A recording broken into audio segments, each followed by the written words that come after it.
Friday, everyone. I'm Ann Birchard. I'm an independent Stampin' Up! Demonstrator, and today's card is going to be the Waves of Inspiration and the Coordinating Waves die. I've decided I'm going to do a little watercoloring. I like to create crafting connections one card at a time, so let's make that card. All the supplies that I use are in the description box below. Sit back, relax, enjoy the music.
there you have it, a pretty happy birthday card.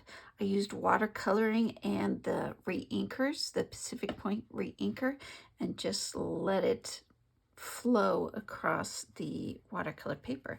Don't forget to decorate the inside and the envelope to give a little hint of what's on the inside of this card.